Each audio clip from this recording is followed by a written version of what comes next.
جمعے کے دن والدین کی قبر پر جانا، کیا جمعہ کے دن والدین میں سے کسی کی قبر کی زیارت کی کوئی خاص فضیلت ہے؟ ارسلان صاحب راولپنڈی سے۔ نہیں جناب، لوگ آج کل جمعے کے دن یا عید کے دن قبرستان جا رہے ہوتے ہیں، اس کی کوئی حیثیت نہیں ہے۔ کسی بھی دن جب چاہیں آپ قبرستان چلے جائیں، اپنے والدین یا بزرگوں کی قبر پہ بھی جا سکتے ہیں، ان کے لیے دعا کریں وہاں جا کے، اور قبرستان جانا چاہیے۔ حدیث میں آتا ہے زورھا فانھا تذکر الاخرہ، قبرستان کی زیارت کیا کرو، اس سے آخرت کی یاد تازہ ہوتی ہے، لیکن اس کے لیے دن متعین نہیں ہے۔ جمعے کو اس نیت سے جانا کہ اس دن ثواب زیادہ ملے گا تو یہ پھر بدعت ہے۔ والد کی وفات کے بعد روزانہ قبرستان جانا، میرے والد کو کے انتقال کو 8 مہینے ہو گئے ہیں، میں روزانہ قبرستان جاتا ہوں، وہاں جا کر سورہ یاسین وغیرہ پڑھتا ہوں، تو کیا روزانہ وہاں جانا بدعت ہے؟ بہت سے لوگ اس سے روکتے بھی ہیں۔ یونس صاحب انڈیا سے، دیکھیں سورہ یاسین پڑھنے کے لیے جانا تو بدعت ہے۔ سورہ یاسین تو کہیں سے بھی پڑھی جا سکتی ہے، یہاں بھی پڑھی جا سکتی ہے، وہاں بھی پڑھی جا سکتی ہے۔ آپ اگر صرف زیارت کے لیے جاتے ہیں تو 2 زیارتیں ہو سکتی ہیں، ایک تو قبرستان کی زیارت کے لیے جانا، وہ تو نبی صلی اللہ علیہ وسلم نے حکم دیا،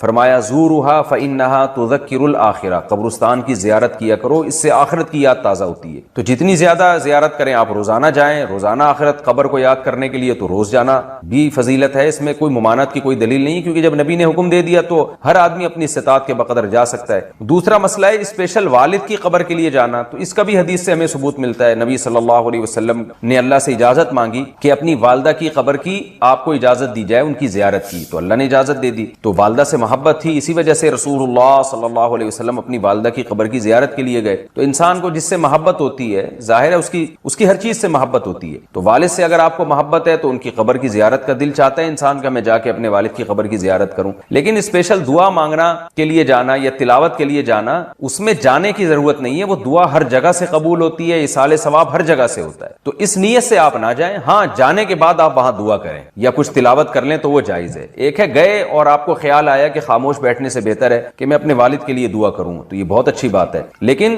یہ سمجھنا کہ وہیں جا کے تلاوت کروں گا تو زیادہ فائدہ ہوگا، وہیں جا کے دعا مانگوں گا تو ٹھیک ہے، وہاں جا کے دعا مانگنے میں ذرا استحضار زیادہ ہوتا ہے، اس لحاظ سے تو بہرحال فائدے کی چیز ہے، لیکن ایسی چیزیں آہستہ آہستہ بدعت بن جاتی ہیں۔ تو اس لیے آپ روزانہ والد صاحب کی قبر کی زیارت کریں تو کوئی گناہ نہیں ہے، لیکن اس زیارت کی بیس والد صاحب سے محبت ہونی چاہیے۔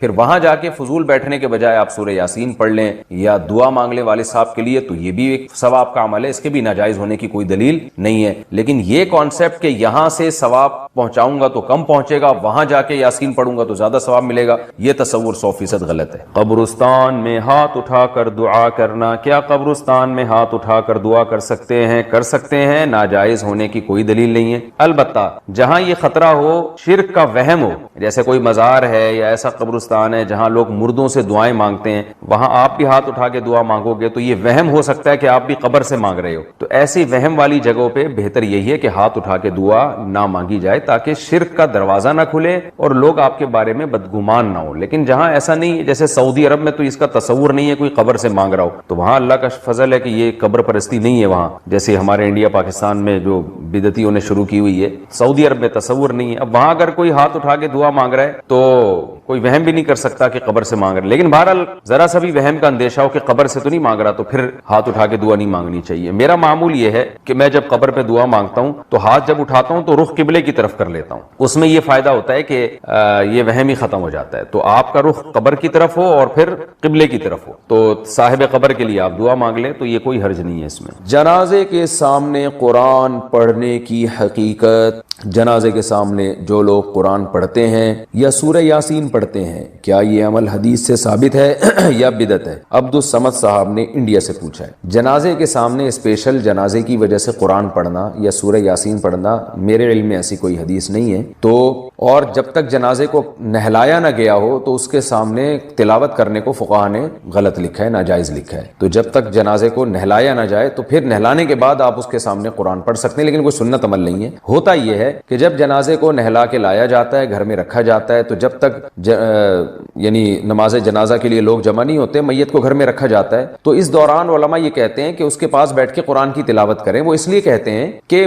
ورنہ اگر تلاوت نہیں کریں گے تو ادھر ادھر کی فضول باتیں کرنا شروع کر دیں گے، لوگ غیبتیں بھی شروع کر دیتے ہیں۔ اب جنازہ رکھا ہوا ہے تو بہتر ہے نا کہ اللہ کو یاد کیا جائے، اللہ کا ذکر کیا جائے، آخرت کی یاد کو تازہ کیا جائے۔ تو علماء اس لیے کہتے ہیں کہ وہاں بیٹھ کے قرآن پڑھ لو، یا سورہ اخلاص پڑھ لو، سورہ یاسین پڑھ لو، کوئی بھی سورت پڑھ لو، تاکہ آپ فضول چیزوں میں اپنا ٹائم برباد نہ کریں، اس وجہ سے کہا جاتا ہے۔ اور اس میں پھر جنازے کی میت کے ایصال ثواب کی نیت بھی کی جا سکتی ہے، کیونکہ اس میں بہرحال فقہاء کا اختلاف ہے کہ میت کے لیے قرآن پڑھنا جائز ہے یا نہیں ہے۔ اور صدقے کے بارے میں تو ہمیں حدیث ملتی ہے کہ آپ صلی اللہ علیہ وسلم سے صحابیہ نے پوچھا فاتصدق عنہا، میری ماں کا انتقال ہو گیا، میں صدقہ کروں؟ آپ نے فرمایا ہاں۔ تو جمہور علماء نے اس سے استدلال کیا کہ جب صدقہ بھی ایک نیکی ہے تو وہ نیکی پہنچائی جا سکتی ہے میت کو، تو اس میں ایک علامت بیان کی ہے کہ کوئی بھی نیک عمل پہنچایا جا سکتا ہے، تو قرآن کی تلاوت بھی نیک عمل ہے۔ بعض فقہا کہتے ہیں کہ نہیں، صدقہ تو جائز ہے کیونکہ حدیث میں صدقے کا ذکر ہے، تلاوت کا ذکر نہیں ہے، لہذا تلاوت جائز نہیں۔ تو اختلاف رائے ہے اس میں۔ بر صغیر میں چونکہ فقہ حنفی کو فالو کیا جاتا ہے، اور میری رائے میں فقہ حنفی کی دلیل بہت مضبوط ہے، کیونکہ احادیث میں آپ صلی اللہ علیہ وسلم نے ہمیشہ اصول یہ رہا ہے کہ جزئیے کے ضمن میں کلیات سکھائے جاتے ہیں۔ جیسے قرآن میں آتا ہے نا لا تقل لہما اف، ماں باپ کو اف مت کرو، تو یہ ایک مثال ہے، مطلب یہ کہ تکلیف نہ دو۔ تو اسی طرح جو حدیث میں آتا ہے صدقہ کر سکتے ہو میت کے لیے، تو ایک مثال ہے، مطلب یہ کہ کوئی بھی نیکی کی جا سکتی ہے۔ اور دوسری بات یہ کہ حنفیہ کا جو قول ہے نا اس میں ذرا وسعت زیادہ ہے، اللہ کی رحمت کو آپ پھیلا دیتے ہیں کہ بھئی اگر میت کے لیے تلاوت بھی جائز ہونے کا ہم فتویٰ دیں گے تو اس سے اس بہانے لوگ تلاوت کریں گے، ثواب حاصل کریں گے، اور اللہ سے امید ہے کہ اللہ اس میت کو ثواب پہنچائے گا، تو اچھا ہے نا، اللہ کی رحمت سے اچھی امیدیں لگائیں۔ تو ویسے بھی شریعت کا مزاج ہے کہ جس چیز میں رحمت والا عنصر غالب ہو اس قول پہ آپ کو فتویٰ دینا چاہیے، یہ ہماری رائے ہے۔ اگر کوئی اس سے اختلاف کرتا ہے تو وہ اس کا اپنا مسئلہ ہے۔ تو اس لیے جنازے کے پاس قرآن پڑھنا الگ سے کوئی اس کی فضیلت ہمارے علم میں نہیں ہے حدیث میں، لیکن کہا اس لیے جاتا ہے کہ وہاں بیٹھ کے ادھر ادھر کی باتیں کرنے سے بہتر ہے کہ آپ قرآن پڑھ لیں۔ البتہ قرآن خوانی میت کے لیے یہ جائز نہیں ہے، کیونکہ قرآن خوانی کو کہتے ہیں کہ لوگوں کو قرآن پڑھنے کے لیے جمع کرنا۔ تو قرآن پڑھنے کے لیے جو جمع ہے نا، تو اجتماعی عمل کے لیے ثبوت ضروری ہے، یہ خوب ذہن میں رکھیں۔ جیسے آپ اپنے طور پر 2 نفل کبھی بھی پڑھ لیں، جائز ہے، لیکن اگر آپ لاؤڈ سپیکر میں اعلان کرتے ہو یا کارڈ چھپواتے ہو یا منادی کراتے ہو آؤ میں اشراق کے 2 نوافل پڑھ رہا ہوں، تمام حضرات سے گزارش ہے کہ مسجد میں آ جائیں، اب یہ اجتماعی عمل بن گیا، یہ بدعت ہو جائے گا۔ تو اجتماع کے لیے آپ کو دلیل کی ضرورت ہے، اس لیے علماء کہتے ہیں کہ اجتماعی قرآن خوانی یہ بدعت عمل ہے، کیونکہ یہ ایصال ثواب کے لیے آپ ایک عبادت کر رہے ہیں، اور اجتماعی سطح پہ تو ہمیں نہیں ملتا صحابہ کرام میں کہیں کسی نے کبھی اجتماع کیا ہو۔ حضرت ابو بکر کا انتقال ہوا، کہیں نہیں ملتا کہ حضرت عمر نے تمبو لگایا ہو اور سب لوگوں کو جمع کر کے ان کی قرآن خوانی کی ہو۔ حضرت عمر کی شہادت ہوئی تو کہیں نہیں ملتا کہ حضرت عثمان نے ان کے لیے قرآن خوانی کی ہو، یہ ثابت نہیں ہے، اور اس پر علماء کے فتاوی بھی موجود ہیں۔ البتہ برکت کے لیے قرآن خوانی ایک الگ چیز ہے، برکت کے لیے یعنی مکان دکان کی برکت میں جو قرآن خوانی ہے وہ عبادت نہیں ہے، وہ از قبیل رقیہ ہے، رقیہ دم، تو اس کے لیے ثبوت کی ضرورت نہیں ہے۔ لیکن بہرحال بعض علماء اس کو بھی بدعت اس لیے کہتے ہیں، بدعت تو نہیں یعنی بدعت کی تائید کا ذریعہ بنتی ہے۔ تو بعض علماء کہتے ہیں کہ اس زمانے میں برکت کے لیے بھی قرآن خوانی نہیں کرنی چاہیے، بلکہ برکت کے لیے گھر کے اپنے لوگ مل کے قرآن پڑھ لیں یا نماز پڑھ لیں یا دعا مانگ لیں۔ لیکن بہرحال اگر کوئی برکت کے لیے قرآن خوانی کرواتا بھی ہے تو اس کی بہرحال گنجائش موجود ہے، احتیاط اسی میں ہے کہ اس کو ترک کیا جائے، کیونکہ لوگ ایصال ثواب اور برکت والی قرآن خوانی میں فرق محسوس نہیں کرتے، تو وہ دونوں کے ایک ہی سمجھتے ہیں، اس سے پھر بدعت کی تائید ہوتی ہے۔ اچھا بھائی، میرا نام نواز علی نواز ہے، میں کینسر کے مرض میں مبتلا ہوں، میری آخری خواہش ہے کہ آپ میرے لیے نام لے کر دعا کریں، اللہ تعالیٰ علی نواز بھائی کو شفا عطا فرمائے۔ نبی صلی اللہ علیہ وسلم نے فرمایا ان اللہ اذا احب قوما ابتلاهم فمن صبر فلہ الصبر فلہ الرضا ومن سخط فلہ السخط، کہ اللہ کسی سے محبت کرتے ہیں تو آزمائش میں ڈال دیتے ہیں۔ دیکھو ابھی پورا بیان ہوا تھا صحت کی فضیلت پر، خود سے کبھی بیمار ہونے کی کوشش نہ کریں۔ میں نے جو سموسہ کھایا کوئی اچھا کام نہیں ہے، صحت مند غذائیں کھایا کریں، لیکن اگر پھر بھی کوئی بیماری آ جائے، بعض دفعہ ہوتا ہے آپ صحت کے پورے اصولوں پر عمل کر رہے ہوتے ہو، اب کینسر تو ایسی چیز ہے اس کی تو کوئی لاجک بعض دفعہ کچھ بھی نہیں، ویسے ہی ہو جاتا ہے۔ تو جب کوئی بیماری آ گئی تو پھر نبی نے فرمایا کہ جو صبر کرے گا اس کے لیے اللہ کی رضا ہے، اس کو اجر ملے گا اس پہ۔ اب اس بیماری میں آپ کو جو تکلیف ہوگی اور جو بھی پریشانی ہوگی، عجل لہ العقوبۃ فی الدنیا، اللہ تعالیٰ آپ کے گناہوں کو دنیا میں معاف کر دیں گے۔ نبی صلی اللہ علیہ وسلم نے فرمایا جس سے اللہ ناراض ہوتا ہے نا تو اس کو آخر آخرت کے لیے سزا مؤخر کر دیتا ہے کہ آخرت میں ہی تجھے میں پوچھوں گا، وہ بہت سخت سزا ہے. تو دنیا میں جب کوئی بیماری آ گئی، کوئی پریشانی آ گئی، تو اس سے گناہ دھلنا شروع. لقی اللہ طاہرا مطہرا، نبی نے فرمایا جب اللہ سے ملے گا پاک صاف ہو کے، سب دھل دھلا جائے گا. تو مرنا تو سب نہیں ہے، جو صحت مند ہیں انہوں نے بھی مرنا ہے، جو بیمار ہیں انہوں نے بھی مرنا ہے. بعض دفعہ ہم نے دیکھا ہے صحت مند مر جاتا ہے، بیمار زندہ رہتا ہے. تو اس لیے یہ بھائی جو بھی بیمار ہیں، پہلی تو دل سے دعا ہے اللہ ان کو صحت دے، شفا عطا فرمائے. اللہ کے خزانوں میں کمی نہیں ہے، ایسے ایسے لا علاج مریض ہم نے دیکھے ٹھیک ہو جاتے ہیں. اور زندگی کے جتنے بھی دن ہیں اس میں صبر کریں. ٹینشن جو قدرتی طور پہ خود بخود ہوتی ہے پریشانی، وہ تو ظاہر ہے انسان کے بس میں نہیں ہے. خود سے سوچ سوچ کے پریشان نہ ہو، اچھے پہلو کو سوچیں. بھائی اللہ نے گناہ معاف کرنے کا ایک موقع مجھے دے دیا ہے، اور توبہ کا موقع مل گیا. اچانک موت جو ہوتی ہے اس میں توبہ کا موقع نہیں ملتا. انسان بیمار ہو کے مرتا ہے، توبہ کا موقع مل جاتا ہے. گویا اللہ خود کہہ رہے ہیں کہ اب کر لے توبہ بھائی، جو تو نے غلطیاں کی ہیں. تو یہ بھی ایک اللہ کی رحمت ہے. چا بھائی، غزہ اور فلسطین کے حق میں جو احتجاج ہوتے ہیں اور ہو رہے ہیں، ان میں خواتین کا شریک ہونا کیسا ہے؟ اب میرا خیال ہے احتجاج میں خواتین کو تو نہیں بلایا جا رہا، زیادہ تر تو مردوں کی احتجاج ہو رہے ہیں. تو جب خواتین کو نہیں بلایا جا رہا تو نہ جائیں، وہ احتجاج تو مرد کر رہے ہیں. میں نے اپنی زوجہ کو 3 بار طلاق ہے طلاق ہے طلاق ہے بولا، پھر باپ کا نام لے کر 3 بار طلاق ہے طلاق ہے طلاق ہے بولا، کیا رجوع کا کوئی آپشن ہے؟ اس نے مجھے اکسایا تو میں نے غصے میں بول دیا. کوئی آپشن نہیں ہے بھائی، صحابہ کرام کا اجماع ہے اس پر. قرآن میں صاف طور پہ اللہ نے کہہ دیا ہے کہ اگر تیسری طلاق دے دی تو کوئی رجوع کا حق نہیں ہے. اللہ نے یہ کہیں نہیں کہا کہ ایک مجلس میں دی ہوں یا الگ الگ مجلس میں دی ہوں. یہ خام خواہ میں قرآن کی طرف ایک غلط چیز منسوب کر دی ہے بڑی ڈھٹائی کے ساتھ. ہاں یہ ضرور ہے کہ سورہ طلاق میں اللہ نے طریقہ بتایا ہے کہ اکٹھی مت دو، 3 مہینے کے ایک مہینے کے وقفے سے دو. اور اس کی وجہ بھی اللہ نے بتائی کہ لا تدری لعل اللہ یحدث بعد ذلک امرا، کہ اللہ کوئی جوڑ کی صورت پیدا کر دے گا. بعض دفعہ آدمی غصے میں ہوتا ہے، وہ کہتا ہے اب تو ہمارا جوڑ ممکن ہی نہیں ہے تو 3 دے دو. تو اللہ کہتے ہیں تم خود کیسے فیصلہ کر رہے ہو سکتا ہے اللہ جوڑ کی صورت پیدا کر دے تو مت دیا کرو. تو اس لیے قرآن منع کر رہا ہے کہ 3 دینے سے 3 ہو جاتی ہیں. پھر اس بارے میں صحیح بخاری کی حدیث بھی ہے، اکٹھی 3 طلاقیں 3 ہوتی ہیں. ابو داؤد کی حدیث بھی ہے. اور سب سے بڑھ کر صحابہ نے حدیثوں کو زیادہ سمجھا ہے، یہ ہم نے زیادہ سمجھا ہے. میں بار بار اہل حدیث سے کہتا ہوں بھائی ایران تران چھوڑ دو، فلاں نے کیا لکھا فلاں نے کیا لکھا. کوئی ایک صحابی دکھا دو یار جس نے اکٹھی 3 طلاق کو 1 کہا ہو. عبداللہ بن عباس نے اکٹھی 3 طلاقوں کو 3 کہا، عبداللہ بن مسعود نے اکٹھی 3 طلاقوں کو 3 کہا، حضرت عمر نے اکٹھی 3 طلاقوں کو 3 کہا، حضرت عثمان نے اکٹھی 3 طلاقوں کو 3 کہا، سیدنا علی نے اکٹھی 3 طلاقوں کو 3 کہا، عبداللہ بن عباس نے اکٹھی 3 طلاقوں کو 3 کہا، عبداللہ بن عباس کے شاگرد حضرت اکرمہ نے اکٹھی 3 طلاقوں کو 3 کہا. جتنے صحابہ تابعین ہمیں ملتے ہیں ان سے صحیح سند سے جو بات ثابت ہے، رخصتی کے بعد اکٹھی 3 کو سب نے 3 ہی کہا ہے، اور ببانگ دہل کہا ہے، اور بہت سخت لہجے میں کہا ہے. عبداللہ بن عباس سے تو بالکل بے غبار صحیح سند، جس کو اہل حدیث بھی صحیح مانتے، اتنی واضح سند ہے. ایک شخص 3 طلاقیں دے کے آپ نے فرمایا کہ تم حماقت پہ سوار ہو کے پھر مجھ سے کہتے ہو کہ گنجائش نکالو. تو اللہ سے نہیں ڈرا، اللہ نے تیرے لیے کوئی گنجائش نہیں رکھی ہے. اہل حدیثوں کے پاس ان باتوں کا کوئی جواب نہیں ہے. جب بھی کچھ بات کرتے ہیں گھماتے ہیں بات کو کہ دیوبندی کی فلاں عالم نے بھی لکھا ہے کہ 3 طلاقوں میں اختلاف ہے، فلانے نے بھی لکھا ہے، ڈمکانے. ابے چھوڑ دو بھائی، جس نے بھی لکھا ہے قرآن سے دکھاؤ،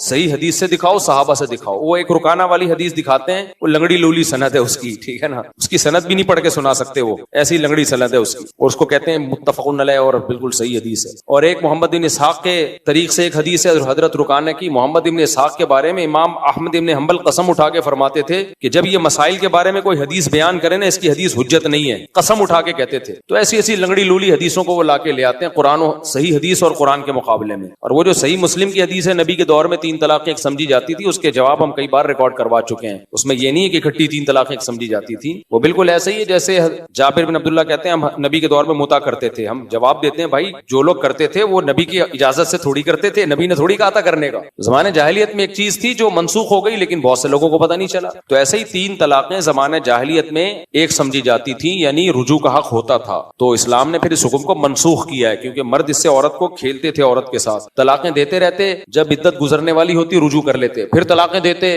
تو اللہ نے کہا کہ بھائی 3 کے بعد آپشن نہیں ہے، طلاق کا لفظ زبان سے 3 دفعہ نکال سکتے ہو، لا محدود اختیار اب تمہارے پاس نہیں ہے. زمانے جاہلیت میں لا محدود اختیار تھا. اس پر میری کتاب بھی ہے، اور میرے جو تفسیر کے لیکچرز ہوتے ہیں سورہ بقرہ کی جو الطلاق مرتان والی آیتیں ہیں، اس میں ڈیٹیل سے میں ریکارڈ کروا چکا ہوں، ریفرنسز کے ساتھ اور مکمل احادیث کے ساتھ، حوالوں کے ساتھ. تو کسی نے تفصیل سے دیکھنا ہو وہاں دیکھ لے. تو 3 طلاقیں دینے کے بعد کسی نے اہل حدیث سے یا کسی سعودی مفتی سے فتویٰ لے لیا، بیوی حلال نہیں ہوگی. سعودیہ کے جتنے بھی مفتی ہیں قابل احترام ہیں، لیکن یہ صحابہ اور چاروں اماموں کی خاک کے برابر بھی نہیں ہے، چاہے مکہ مدینہ کے ہوں، چاہے مدینہ یونیورسٹی کے ہوں. آج کل کے مفتیوں پہ کوئی ہمیں اعتماد نہیں ہے. ہر جگہ ہر چیز پیدا ہو رہی ہے مارکیٹ میں. لوگ کہتے ہیں سعودیہ کے مفتی نے فتویٰ دیا ہے. بھائی سعودیہ کے مفتی بھی ہماری طرح گوشت پوش کے بنے ہوئے انسان ہیں. تو صحابہ تابعین قرآن و حدیث واضح، ان کے مقابلے میں کوئی مفتی کسی مفتی کی کوئی حیثیت نہیں ہے. اور یہ بھی میں جب کہہ رہا ہوں جب مان لوں کہ سعودیہ کے مفتی ایسا کہتے ہیں، جبکہ سعودیہ کے اکثر مفتی ایسا نہیں کہتے. سعودیہ کے اکثر مفتی وہی کہتے ہیں جو میں کہہ رہا ہوں.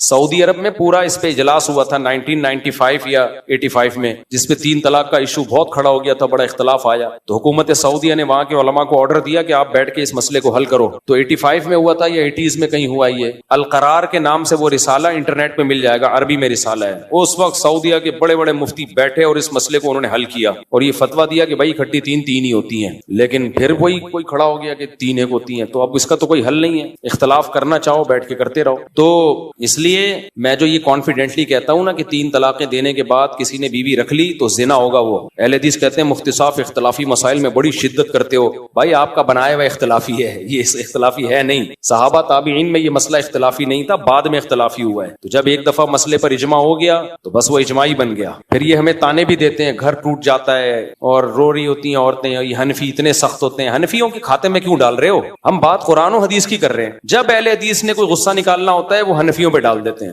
حنفی یوں کہتے ہیں. بھائی حنفی اس لیے کہتے ہیں قرآن و سنت کہتا ہے، صحابہ کہتے ہیں، اور یہ تو شافعی بھی یہی کہتے ہیں، مالکی بھی یہی کہتے ہیں، حنبلی بھی، چاروں اماموں کا اجماع اس کے اوپر. تو اپنی زبانوں کو کنٹرول کرو. اور جب دے دی تو اب یہ نہیں کہ اہل حدیثوں کے فتوے لے لیے تو. اور اہل حدیث میں بھی ایسے علماء موجود ہیں جو 3 کو 3 ہی کہتے ہیں، وہ نہیں مانتے اس کو، کہتے ہیں یہ ایسے ہی نکال لیا ان لوگوں نے. تو اس لیے بار بار میں کہتا ہوں آج کل کے اسکالرز کی کوئی حیثیت صحابہ کے مقابلے میں نہیں ہے. ہر طرح کا فتویٰ مل جائے گا آپ کو مارکیٹ میں، جو چاہو گے فتویٰ مل جائے. غامدی صاحب کا الگ فتویٰ، انجینئر علی مرزا کا الگ فتویٰ، سعودیہ کے کسی خاص مفتی کا الگ فتویٰ، مصر کے جامع ازہر کا الگ فتویٰ، جیسا چاہو گے. انشورنس کے بارے میں کسی نے فتویٰ لیا، یہاں سب علماء نے فتویٰ دیا. سعودیہ نے بھی، ادھر سعودیہ کے علماء نے بھی، ہندوستان پاکستان کے علماء نے بھی حرام ہے، ناجائز ہے. اس نے جا کے جامع ازہر کے کسی مفتی سے فتویٰ لے لیا کہ جائز ہے. تو ابے کیا دین کا کھلواڑ بنا لیا. اسلام کہتے ہیں بھائی چاروں امام جو ہے نا صدیوں سے ان کو فالو کیا جا رہا ہے، آج بھی انہیں کو فالو کرنا پڑے گا. آج کل کے اسکالر کے حوالے اپنے آپ کو کر دیا تو اختلاف ختم نہیں ہوگا،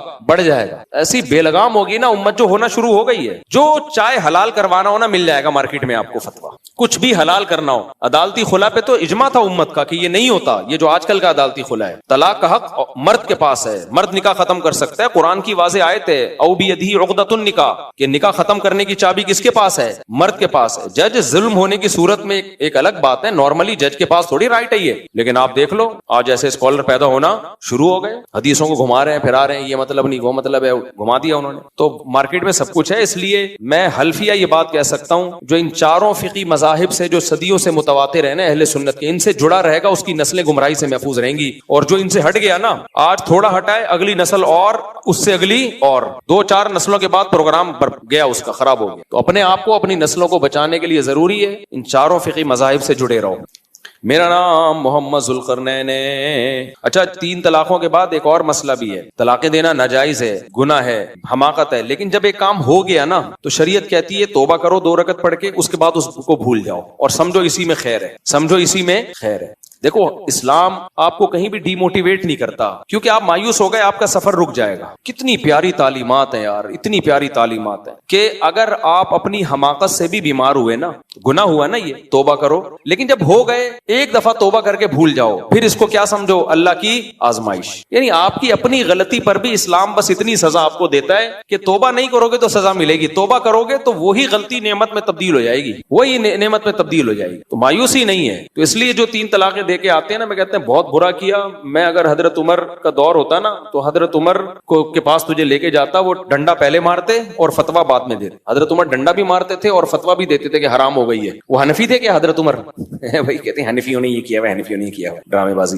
تو حضرت عمر ڈنڈا مارتے تھے، پہلے کوڑا مارتے تاکہ یہ روک تھام ہو اس کی. لیکن ڈنڈا مار کے یہ نہیں کہ ساری میں ڈنڈے ہی مارتے رہتے تھے، بس ختم بھائی، ایک دفعہ سزا مل گئی، توبہ استغفار، بس بھول جاؤ. میرے پاس جب کوئی آتا ہے رونا دھونا، میں کہتا ہوں یار جو ہونا تھا اب کیا ہے، ہو گیا، اب اسی میں خیر ہو. اب حلال کو حرام، حرام کو حلال مت کرو. اب کیا ہے کہ سوچو بس جو مقدر میں تھا ہو، یہ تمہارے اللہ کے علم میں تمہارے لیے بہتر نہیں تھی، کہیں اور نکاح کرو. اس کو بھی دیکھو قرآن نے طلاق کو ناپسندیدہ کہا ہے حدیث میں، لیکن ایک بات قرآن نے بڑی پیاری کی ہے. میں حیران ہوتا ہوں یار، اللہ تعالیٰ نے بھی کیا پیارا مذہب ہمیں دیا ہے. کہیں بھی ہمیں اللہ نے ٹینشن لینے کی اجازت دی نہیں ہے، چاہے ہم ٹینشن والا کام ہی کر بیٹھے ہوں. ہم ٹینشن والا کام بھی کر بیٹھے ہوں، اللہ کہتے ہیں اب ٹینشن لینے کا نہیں ہے، جب ہو گیا تو ہو گیا. طلاق سب سے ناپسندیدہ ہے حلال کاموں میں، لیکن جب ہو جائے نا تو قرآن کہتا ہے وَإِن يَتَفَرَّقَا يُغْنِ اللَّهُ كُلًّا مِّن سَعَتِهِ. اگر کسی وجہ سے علیحدگی ہو گئی ہے تو ٹینشن لینے کا نہیں ہے. یہ میں اپنے الفاظ میں ترجمہ کر رہا ہوں، اللہ میاں نے یہ نہیں کہا کہ ٹینشن لینے کا نہیں ہے، لیکن اس کا حاصل یہی نکلے گا. اللہ کہتے ہیں وَإِن يَتَفَرَّقَا، اگر علیحدگی ہو گئی ہے، يُغْنِ اللَّهُ كُلًّا مِّن سَعَتِهِ، اللہ دونوں کو غنی کر دے گا، اس کی اچھی جگہ کرا دے گا، اس کی بھی کسی اچھی جگہ کرا دے گا. ٹینشن لینے کا نہیں ہے. اب یہ فلموں میں ہوتا ہے، ہائے وہ ادھر وہ خودکشی کر رہا ہے، وہ میرے محبوب دنیا سے بچھڑ گیا اور یہ اس کا بچھڑ گیا، اب ہم تو ایک both are made for each other, ہم تو بنے ہی ایک دوسرے کے لیے ہیں. کوئی ایک دوسرے کے لیے نہیں بنا بھائی، لائف گزار رہے تھے اچھی، اب علیحدگی ہو گئی ہے. جمشید کو محمودہ مل جائے گی اور محمود کو جمشیدہ مل جائے گی. دنیا مسافر خانہ ہے بھائی، وہ لائف کو انجوائے کرے، کہیں اور شادی کرے، تم کہیں اور. اب ایک دوسرے کا غم لے کے بیٹھے رہنا. تو ایک آدمی نے کہا کہ میں نے اپنی بیوی کو طلاق دی، اب وہ کہیں اور شادی کی، اب اپنے نئے شوہر کی اتنی تعریفیں کر رہی ہے، حالانکہ میں تو بہت اچھا تھا، میرے اندر تو وہ خرابیاں نہیں تھی جو نئے شوہر میں، لیکن وہ ہر ایک کے سامنے میرا نیا میاں بہت اچھا ہے، بہت اچھا ہے. میں نے کہا بھائی اس کے لیے یہی اچھا ہے کہ وہ کیا کرے، نئے والے کو نئے والے ہی کی تعریف، چاہے وہ آپ سے گندا ہی کیوں نہ ہو. شریعت بھی اس کو یہی کہتی ہے بھائی جو تمہاری زندگی میں ہے وہ سب سے اچھا. یہ کتنی بغیرتی ہوگی، اچھا تو پرانا والا ہی تھا، لیکن بہرحال اب کیا کریں، ہو گئی، اچھا تو پرانا والا ہی. تو بھائی شریعت نے کہا بھائی خوش رہو یار، اب جو نیا ہے اس کو سمجھو یہ بہت اچھا ہے، اب اس پہ شکر ادا کرو، ورنہ ایسا نہ ہو کہ اس سے بھی ہاتھ شوہر ہی بدلتی رہو بیٹھ کے. تو طلاق کے بعد بری چیز ہے طلاق، لیکن ہو جائے تو اللہ کہتے ہیں وَإِن يَتَفَرَّقَا يُغْنِ اللَّهُ كُلًّا مِّن سَعَتِهِ. اسی طرح خاندانوں میں جب طلاق ہوا کرے، طلاق ہونے نہ دو، بری چیز ہے. لڑوانے کا کام مت کرو، میاں بیوی میں جوڑ پیدا کرو. ہو گئی ہے تو اس کو بتنگڑ نہ بناؤ، ابے یار بندوقیں نکل رہی ہیں، کچھ نہیں ہے یار، چلو کوئی بات، عدت گزراؤ. اس کو بولو بھائی کوئی اتنا ٹینشن لینے کا نہیں ہے، مر بھی تو سکتا تھا نا، کوئی بات نہیں، بچوں کا باپ تو ہے نا، ملتا رہے گا، خرچہ دیتا رہے گا، بچے مل جل کے پال لینا. تو کہیں اور شادی کرو، اس کی کہیں اور کرائیں، تھوڑے دن میں سب نارمل ہو جاتا ہے. ہاں غم کو سر پہ مسلط کر لو گے تو پھر اس کے بڑے سخت سائیڈ افیکٹ ظاہر ہوتے. میرا نام محمد ذوالقرنین ہے. مفتی صاحب گھر والے شادی نہیں کرا رہے، کہتے ہیں پیروں پہ کھڑے ہو جاؤ پھر شادی ہوگی.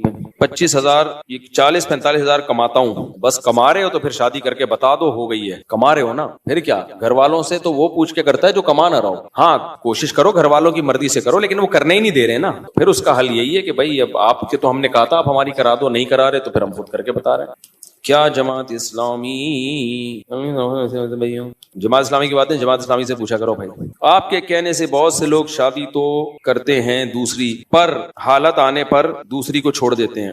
بالکل صحیح کہا ہے لوگوں نے، یہ جن صاحب نے کہا ہے بالکل صحیح کہا ہے. آدھی بات سنتے ہیں ہماری، آدھی سنتے نہیں ہیں، شادی کر لیتے ہیں، جب مسائل آتے ہیں یا تو دوسری کو چھوڑ دیتے ہیں یا یعنی پہلی کو چھوڑ دیتے ہیں، یا ظلم شروع کر دیتے ہیں، یا ٹینشن میں آتے ہیں، ڈپریشن میں آ کے چرس پینا شروع کر دیتے ہیں. اس لیے بار بار کہتا ہوں رکشوں کے پیچھے جو لکھا ہوتا ہے نا اس کو غور سے پڑھا کرو. ٹرکوں اور رکشوں کے پیچھے بہت کام کی باتیں لکھی ہوتی ہیں. رکشوں کے پیچھے لکھا ہوتا ہے تپڑ ہے تو پاس کر ورنہ برداشت کر. تو دوسری شادی کرو نبھانے کے لیے، ایسی کی تیسی جو اکھاڑنا ہے اکھاڑ لو. آج ایک بندہ آیا میرے پاس، دوسری شادی کی ہے اس نے، کہہ رہے میں نے چھپا کے رکھی ہوئی تھی، کسی بیوہ سے کی ہے، چھپا کے رکھا ہوا تھا، پکڑا گیا میں. بیوی نے موبائل دیکھا کون ہے یہ، اس سے ایسی باتیں ہو رہی ہیں، تو پکڑا گیا، پتا چلا جی بیوی ہے. کہہ رہا اب میں بہت ٹینشن میں ہوں، بیوی کو پتا چل گیا، میرا ناک جینا حرام کیا ہوا ہے. میں نے کہا اچھا ہے پتا چل گیا، نکاح ہے نا بتا دیا آپ نے. کہہ رہا اب میں کیا کروں، اب چھپا کے رکھوں اس کو باریاں نہیں دی. میں نے کہا یہ نہیں، اب پتا چل گیا، بولو اب تو چل گیا پتا. نہیں پتا تھا تو میں ٹائم کبھی دیتا تھا کبھی نہیں، اب تو پتا چل گیا تو میں اس کو بھی باریاں دوں گا تمہیں بھی باریاں دوں گا. کہہ رہا وہ تو درگت بنا دے گی. میں نے کہا بنانے دو درگت بھائی، بن کیا کر لے گی بھائی. تو بس اب میں نے کہا حالات آہستہ آہستہ کیا ہو جائیں گے نارمل. اور اگر ابھی سے 2 نمبریاں شروع کر دی تو کبھی بھی نارمل نہیں ہوں گے.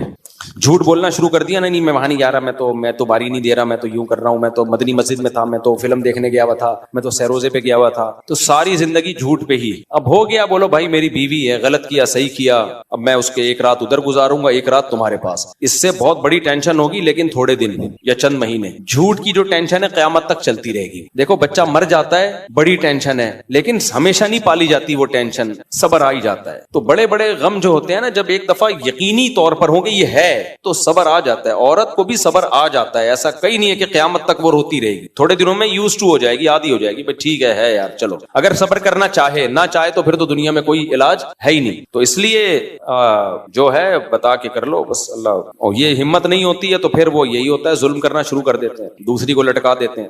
ایک مولانا صاحب فرما رہے تھے جہاد کی تیاری ہر مسلمان پر فرض ہے. بات قرآن سے صحابہ کے بالکل اپنے آپ کو فٹ رکھنا، تیار رکھنا یہ ضروری ہے. پراپر وے میں جہاد کے لیے فوج جوائن کرنی چاہیے. انڈیویجولی جا کے کوئی دھماکے شماکے کرنا، اس سے ملک میں فساد ہوتا ہے اور غلط تنظیموں کا حصہ بن جاتا ہے آدمی، غلط لوگ یوز کر لیتے ہیں. تو اس لیے پراپر وے میں اب لوگ کہتے ہیں فوج ایسی فوج ویسی، تو اچھے لوگ چلے جائیں، فوج اچھی ہو جائے گی. فوج کوئی آسمان سے تھوڑی اترتے ہیں، یہ ہم لوگ ہی جاتے ہیں فوج میں. تو اچھے لوگ جائیں گے تو اچھے لوگ آئیں گے، برے لوگ جائیں گے تو برے لوگ آئیں گے. تو فوج بذات خود نہ اچھی ہے نہ بری ہے، جیسی پبلک ہے ویسی کیا ہے، ویسے ہی فوج ہے. لیکن فوج میں ایک بات ہے کہ ان کا جتنے باقی ادارے ہیں نا، ان سے اگر کمپیئر کیا جائے تو پاکستان کے پاس صرف اداروں میں ایک ہی ادارہ بچا ہوا ہے جس کو فوج کہا جاتا ہے. تو اگر یہ فوج سویلین کے ہاتھ میں ہوتی تو اتنی بڑی بڑی توندیں ہوتی پھر کہ آج آرمی چیف 8 سموسے کھا کے آئے ہیں، ٹھیک ہے نا. تو اگر کچھ ہمیں دوسرے اداروں سے ہم کمپیئر کرتے ہیں نا، کمپیئر انڈیویجولی دیکھو گے تو کرپٹ لوگ بھی ملیں گے آپ کو، ایماندار بھی ملیں گے. لیکن اگر ایز اے ادارہ آپ دوسرے اداروں سے کمپیئر کریں تو ابھی بھی فوج کا پلڑا بھاری. اگر اداروں کے حیثیت سے آپ کہتے ہیں اس ادارے نے یہ کر دیا وہ کر دیا، تو میں کمپیئر کر رہا ہوں تو باقی اداروں نے کیا کیا ہے. میرا نام محمد عابد ہے، میں خود پانڈا کمپنی میں کام کرتا ہوں. اس کا خلاصہ یہ ہے کہ کسی بھی غیر مسلم کمپنی یا ملٹی نیشنل کمپنی میں جاب کرنا جائز ہے. بائیکاٹ کا مطلب یہ نہیں کہ جاب چھوڑ دیں آپ بڑے مصیبت میں آ جائیں گے. اور بائیکاٹ کرنے والے علماء نے کبھی بھی یہ نہیں کہا کہ یہ پروڈکٹ حرام ہے یا ان کمپنیوں میں جاب کرنا حرام ہے. یہ لمبا سوال تھا لیکن میں سمجھ گیا دیکھ کے نا کہ سوال پوچھنے والے کا مقصد کیا ہے. تو جاب کہیں بھی حرام نہیں ہے، کہ چاہے یہودی کمپنی ہو چاہے کوئی بھی کمپنی ہو. لاکھوں لوگوں کی جاب جائے گی تو اس سے غزہ کو کوئی فائدہ حاصل ہونے والا نہیں ہے. آپ کا اپنا دیوالیہ نکل جائے گا، بھیک مانگو گے جا کے، اور بھیک بھی پھر یہودیوں سے ہی جا کے مانگو گے. صحیح ہے نا. زندگی کا ایک بہترین طریقہ یہ ہے کہ لوگوں سے قرضہ لے کے کھا جاؤ. وہ سب آپ کی زندگی کی دعائیں مانگیں گے، اللہ یہ نہ مرے، یہ نہ مرے، یہ مر گیا تو ہمارا ہم گئے. کسی نے میم بنائی ہے کہ امریکہ نے انڈیا کو دھمکی دی ہے اگر پاکستان کو کچھ ہوا تو جتنا قرضہ پاکستان نے ہم سے لیا ہے وہ سارا تیرا باپ دے گا، تیرے باپ سے نکلوائیں گے. تو اس لیے میں کہہ رہا ہوں اگر آپ جاب ہی چھوڑ دیں گے تو پھر تو آپ اور قرضے تلوں دبیں گے. اچھا بھائی مفتی صاحب روحان عامل کو میں آپ کا جو موقف ہے اس سے میں بالکل متفق ہوں، کبھی کسی عامل کے پاس نہیں گیا. لیکن سوال یہ کہ جس کو واقعی جادو کے اثرات وغیرہ کے مسائل کا سامنا ہو جائے تو اس کا علاج کیسے کریں، اس پر قابو کیسے پائیں؟ کیونکہ بعض ایسے مریض میں نے اپنی آنکھوں سے دیکھے جن کی حالت ہو جاتی ہے کہ گھر کا عام بندہ بھی ان کے قریب نہیں جا سکتا، وہ خود اپنے آپ کو دوسروں کو سخت نقصان پہنچاتے ہیں. برائے مہربانی اس کا حل بتائیں. اس کا حل عاملوں کے پاس تو بالکل نہیں ہے. سب سے پہلی اس کو کسی سائیکیٹرسٹ کو یا سائیکولوجسٹ کو دکھائیں. بہت دفعہ 99% دماغی مسئلہ ہوتا ہے، ہم اس کو جن سمجھ رہے ہوتے ہیں، بلکہ بعض دفعہ تو مسئلہ ہوتا ہی نہیں، ڈرامے کر رہا ہوتا ہے. ایسے بہت سارے کیس آئے ہیں، ہم نے دیکھے ہیں. عشق ہوا تھا کسی سے تو اپنے اوپر یہ جن چڑیل بھوت مسلط کر لیتا ہے، یا اور کوئی مسئلہ ہوتا ہے، جب آپ اس کی ڈیپ میں جاتے ہیں تو پتہ چلتا ہے مسئلہ بالکل کچھ اور تھا، یہ ڈرامے کر رہا تھا. اور بعض دفعہ جینین کیس ہوتا ہے لیکن وہ ہوتا دماغی پرابلم ہے. دماغی بیماریاں اتنی ڈینجرس ہوتی ہیں، اتنی پیچیدہ ہوتی ہیں کہ وہ سمجھ میں نہیں آ رہی ہوتی. تو سائیکولوجسٹ کو دکھائیں یا سائیکیٹرسٹ کو دکھائیں، میڈیسن سے کور ہو جاتا ہے. اور شروع میں میڈیسن سے جلدی کور ہو جائے گا. لوگ شروع میں جن چڑیل بھوت نکالنے میں لگ جاتے ہیں، اس کی بیماری پختہ ہو جاتی ہے، پھر وہ میڈیسن سے کور نہیں ہوتی. میں نے ایسے بہت سارے کیس دیکھے ہیں. بچہ کہہ رہا ہے مجھے جن نظر آ رہا ہے، مجھے بھوت نظر آ رہا ہے، مجھے چڑیل نظر آ رہی ہے، مجھے سایہ نظر آ رہا ہے. ڈاکٹر کو دکھایا، 1 ہفتہ دوا دیے، بچے کو کچھ بھی نظر آنا بند ہو گیا، نہ سائے نظر آ رہے، ٹھیک ہو گیا. بہت سارے کیسز. بھائی 50 سال ہماری عمر ہو گئی تو تجربہ ہوگا نا. تو میڈیسن سے فوراً جن چڑیل بھوت بھاگ جاتے ہیں. وہ ہوتا کچھ نہیں ہے، اس کو نظر آ رہا ہوتا ہے، اس کو اپنے دماغ میں بیچارے کے پرابلم ہوتی ہے. 1% ایسا ہو سکتا ہے کہ واقعی جادو ہو یا کوئی جنات کا اثر ہو. ایسے بھی میں نے کیس دیکھے ہیں جو واقعی جن تھے، واقعی جادو کا اثر تھا. اس کا علاج میں نے کیا ہے، حالانکہ میں عامل نہیں ہوں، نہ مجھے جن چڑیل بھوت کا علاج آتا ہے. اس کے لیے ایکسپرٹ ہونا ضروری نہیں ہے. اس کے لیے آپ باوضو ہوں، آیت الکرسی پڑھیں، سورہ فلق، سورہ ناس پڑھ کے اس پہ دم کریں، اس کا باپ بھی بھاگے گا انشاءاللہ. اگر آپ سمجھتے ہیں آپ کے دم سے فائدہ نہیں ہو رہا تو مسجد کے امام کے پاس چلے جائیں، جو بھی عامل نہ ہو وہ امام. دیکھو جنات پر بھی نا مشہور شخصیتوں کا ایک روب ہوتا ہے، ایک اثر ہوتا ہے، وہ ڈرتے ہیں. اللہ نے شہرت ایک ایسی چیز ہے جس کا ایک الگ سے روب ہوتا ہے. کتنے لوگ کہتے ہیں یار حالانکہ میرا تو گھر میں یعنی شاید روب نہ ہو، اصل تو یہ کہ نہیں ہے لیکن اب شرمندگی ہو رہی ہے تو بتاتے ہوئے پھر آدمی کہتا ہے تو جن پہ کیا روب ہوگا. لیکن میں نے کئی بار تجربہ کیا، کسی پہ جن چڑھا، میں گیا چماٹ لگایا، معافیا مانگ رہا ہے وہ جن، بول رہا ہے اللہ کا واسطہ مجھے معاف کر دو، میں چلا جاؤں گا، مجھے مت مارو مجھے مت مارو. میں پھر ایک لگایا رکھ کے، میں نے کہا تیری ایسی کی تیسی. تو کیونکہ مشہور لوگوں سے انسانوں پہ بھی روب ہوتا ہے اور جنات پہ بھی ایک روب ہوتا ہے. کتنے لوگ آتے ہیں ہم سے ملنے کے لیے، کہہ رہے ہیں آپ پوچھے نہیں جا رہا، آپ سے بات ہی نہیں ہو رہی. یہ ایک فطرت ہے، تو یعنی نیچرل ہے یہ. تو اب جو مسجد کا امام ہے یا کوئی ایسے جو نیک لوگ ہوتے ہیں، ہم تو نیک ہیں نہیں، نیکوں والا گیٹ اپ ہے، اللہ نیک بنا دے ہمیں، لیکن جو سچی مچی کے نیک لوگ ہوتے ہیں یا مسجد کا ائمہ ہوتے ہیں، نمازی پرہیزگار ہوتے ہیں، اکثر طہارت میں رہتے ہیں، آپ ان کے پاس جاؤ تو آپ تجربہ کر کے دیکھو ان کے دم میں اثر زیادہ ہو. عاملوں کے پاس مت جاؤ، ایسے ہی کسی بزرگ کے پاس چلے جاؤ، مسجد کے امام کے پاس چلے جاؤ، قاری صاحب جو سارا دن قرآن پڑھتے رہتے ہیں ان کے پاس چلے جاؤ، بھائی آپ سارا دن قرآن پڑھتے ہو، اس پہ دم کر دو تو انشاءاللہ اس سے فائدہ ہوگا. اور پانی پہ چھینٹے مارنے سے اور زیادہ فائدہ ہوتا ہے، یعنی پانی پہ دم کر کے نا پانی کی چھینٹے مارا کرو جب پیشنٹ کی ایسی حالت ہو کہ اس پہ جن آیا ہوا ہے، کیونکہ جادو میں یہی ہوتا ہے، جنات کا اثر شروع ہو جاتا ہے. تو آپ تجربہ کر کے دیکھیں، سورہ فلق، سورہ ناس، آیت الکرسی، سورہ فاتحہ، یہ جو مسنون اعمال ہیں یہ پڑھ کے آپ پانی پہ دم کریں اور زور زور سے پانی کی چھینٹیں مریض کے چہرے پہ ماریں تو انشاءاللہ نارمل ہو جائے گا. پھر بھی نارمل نہیں ہوتا تو صبر کریں، فوری طور پہ نہیں ہوگا، آہستہ آہستہ انشاءاللہ. اصل میں ہوتا پتہ ہے کیا ہے، جنات مایوس ہو جاتے ہیں کہ یہ زیادہ ہمیں لفٹ نہیں کرا رہا ہے، یہ زیادہ ٹینشن میں نہیں آ رہا ہے، ادھر ادھر بھاگ نہیں رہا ہے، تو وہ خود ہی آہستہ آہستہ رستہ بدل دیتے ہیں. کہہ رہے یار، اور جو زیادہ ٹینشن لیتا ہے ان چیزوں کی، جنات پھر وہاں بسیرا کرتے ہیں. تو 1% جن بھوت کا کیس ہو سکتا ہے لیکن وہ اس کا حل یہی ہے. اس کے علاوہ عاملوں کے پاس تو جو گیا نا، مریض ٹھیک ہو گیا نا، دوسرا بندہ مریض بن جائے گا. میں بتا رہا ہوں تمہاری نسلوں میں جن چڑیل بھوت ہی رہیں گے آپ. تو یہ آپ کو لکھ کے دے دوں. مفتی سے گولڈ 122 گرام کی زکوٰۃ کتنی نکلے گی؟ 122 گرام کو 40 پہ ڈیوائڈ کر دو بھائی، اتنی نکلے گی. مفتی صاحب آپ سے گزارش ہے کہ جیسے جامع رشید اور کلیت شریعہ 4 سال کا عالم کورس کروا رہے ہیں گریجویٹس کو، تو مہربانی ہوگی ایسے عالم کے کورس ویکینڈ میں بھی شروع کریں تاکہ مجھ جیسے لوگ بھی استفادہ کریں. بھائی عالم کا کورس ویکینڈ میں نہیں ہو سکتا کہ ہفتے میں 1 کلاس ہو اور آپ عالم بن جائیں، اس کے لیے 25 سال لگ جائیں گے آپ کو. تو 4 سال میں تو 5-5 6-6 کلاسیں ہوتی ہیں ڈیلی، تو جا کے عالم ہوتے ہیں. ہاں یہ ضرور ہے کہ شریعت کی جو بیسک تعلیمات ہیں ان کا ایک کورس مختصر ہونا چاہیے، جیسے فہم دین کورس وینوری ٹاؤن والوں نے شروع کیا تھا، اس طرح کے کورس وہ بھی چلا رہے ہیں تو چلانے چاہیے. اللہ کرے میں بھی چلا لوں کوئی ایسا کورس. تو سوچتا رہتا ہوں بس. آپ کے ویڈیو بیانات کو 8-9 سال کا عرصہ ہو گیا، لیکن آپ کے سوشل میڈیا یا چینل کی ٹیم پروفیشنلزم سے کوسوں دور ہے.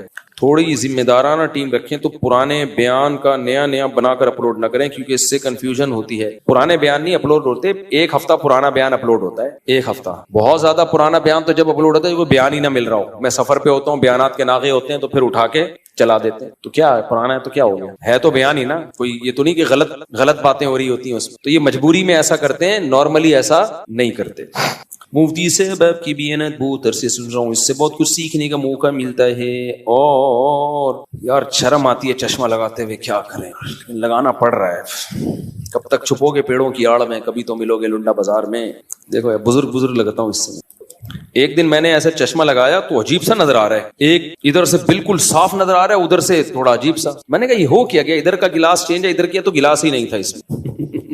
بہت سن رہا ہوں، اس سے پہلے بہت کچھ سیکھنا ملتا ہے اور انٹرٹینمنٹ ایک الگ. جزاک اللہ. ایک چھوٹی شکایت، آپ نے سب سے پہلے انجل مرزا کو ایکسپوز کر کے تھوڑا ڈھیلا چھوڑ دیا ہے. آپ کی جگہ الحمدللہ دونوں خان نے لے لی ہے، آفاق خان اور انبار خان نے. انجینئر کی بھی منجی بہترین طریقے سے ٹھوک کے رکھی ہے، اور ساتھ میں جو اور فتنے پھوٹ رہے ہیں، اچھا بھائی انہوں نے بھی اس کو بھی یعنی تعاقب کیا ہے. مفتی صاحب آپ سے سوال، اس جاہل عارف، ابے کیا کر رہے ہو، صدر کو کہنے عارف الوی جو حالیہ بیان سوشل میڈیا میں وائرل ہے، کوئی اتنی اندھی تقلید کیسے کر سکتا ہے. عارف الوی نے جو بیان دیا ہے نا، یہ انہی بیانات میں سے ایک بیان ہے جو سلیپ آف ٹنگ ہوتا ہے. کہنا کچھ اور چاہ رہے تھے، مبالغہ آرائی میں کچھ اور نکل گیا. تو ایسے موقع پہ فوراً پکڑ کے گستاخ اور گردن اڑانے کے فتوے بالکل ٹھیک نہیں ہے. کل آپ سے بھی غلطی ہوگی. باقی اس نے عمران خان کی محبت میں غلو کیا، اور وہ جو تعریف کی وہ بالکل قابل مذمت ہے، اس کی ہم کبھی بھی اس کو اپریشیٹ نہیں کرتے. لیکن ہوتا یہ ہے کہ انسان جب بات کر رہا ہوتا ہے، بعض دفعہ مبالغہ آرائی میں ایسے جملے زبان سے نکل جاتے ہیں اس کے، تو اگلے کو معذرت کا موقع دینا چاہیے، یہ بولنا چاہیے بھائی آپ نے مبالغہ آرائی کی ہے, آپ اس پہ ایکسکیوز کریں, لیکن فوراً گستاخیوں کے جو فتوے لگتے ہیں اور پیغمبر کے برابر قرار دے دیا اور یہ یوں کر دیا, اور یہ بالکل غلط ہے. سلپ آف ٹنگ یہ صحابہ سے بھی ثابت ہے اور یہ ہمیشہ سے ہوتا ہے, کیونکہ یہ جو قوم میں اتنی زیادہ سینسیٹیوٹی پھیلی ہوئی ہے نا, یہ تمہیں مروائے گی, یہ تمہیں مروائے گی. کل تمہاری زبان سے بھی کوئی غلط لفظ نکل جائے گا تو بھائی اگلے کو موقع دو. تو عارف الوی کو چاہیے وہ ایکسکیوز کر لے کہ بھائی مجھ سے مبالغہ آرائی ہو گئی, میں یہ نہیں کہنا چاہ رہا تھا, میری زبان سے غلطی سے ایسا لفظ نکل گیا ہے جس پہ میں کیا کرتا ہوں, معذرت کرتا ہوں. وہ الفاظ تو غلط ہیں, میں اس کی وہ نہیں کر رہا کہ بھائی وہ اتنی تو پیغمبروں کو بھی وہ اتنی یعنی عزت نہیں ملی یا اتنے لوگ نہیں, لیکن عارف الوی مسلمان ہے. کوئی مسلمان پیغمبر کی توہین کا سوچ بھی نہیں سکتا. ورنہ وہ نماز کیوں پڑھتا بھائی, وہ زکوٰۃ کیوں دیتا, اس کا علماء سے تعلق کیوں ہوتا, لیکن انسان ہے. تو ہمارے یہاں جو فوراً گرفت کر کے فتوی بازی شروع ہوتی ہے اس کو 2 ٹکے کا نہیں چھوڑتے. بھائی یہ جذباتیت سے اب نکلو, اس سے مذہب بدنام ہوتا ہے دنیا میں, اور یہ دنیا میں کہیں بھی نہیں ہو رہا, صرف پاکستان میں ہی ہو رہا ہے. حالانکہ غلطیاں تو سب سے ہو رہی ہیں پوری دنیا میں, لیکن جب انسان عمل کی دنیا میں زیرو ہو جاتا ہے نا تو پھر ان چیزوں میں وہ شیر ہوتا ہے. تو عارف الوی کو چاہیے ایک وضاحتی بیان دے دے, بھائی مجھ سے غلطی ہوئی ہے, میں یہ کہنا کچھ اور چاہ رہا تھا اور میرے سے مبالغہ آرائی میں کچھ اور الفاظ نکل گئے, ایکسکیوز کر لے, بس ختم. تو ایکسکیوز بہرحال ضرور کرنا چاہیے, معذرت ضرور کرنی چاہیے عارف الوی.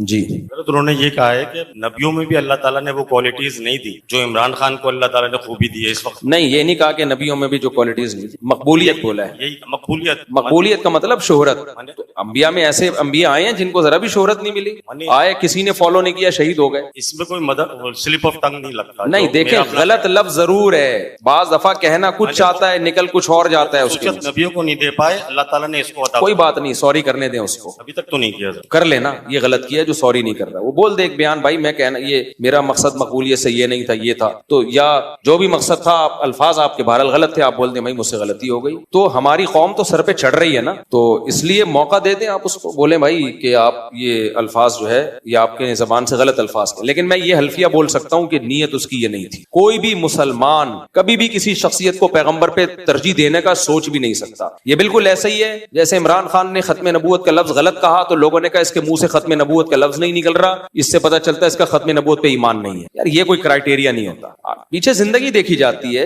علماء صلحاء کے خاندان میں سے وہ کیوں عمران خان کو یا کسی کی تعریف میں پیغمبر پہ اس کو ترجیح دے گا. لفظ غلط بولے, اس کو چاہیے سوری کر لے, بس ختم ہو گئی بات. باقی نیتوں پہ شک کرنا کہ اس کا ایمان خراب ہے اور وہ کافر ہے یا وہ مرتد ہے یا وہ توہین رسالت کا مرتکب ہے, میں اس کی خلاف ورزی کر رہا ہوں. میں یہ نہیں کہہ رہا کہ اس کو سوری نہیں کرنی چاہیے, میں یہ نہیں کہہ رہا, اس کو سوری کرنی چاہیے.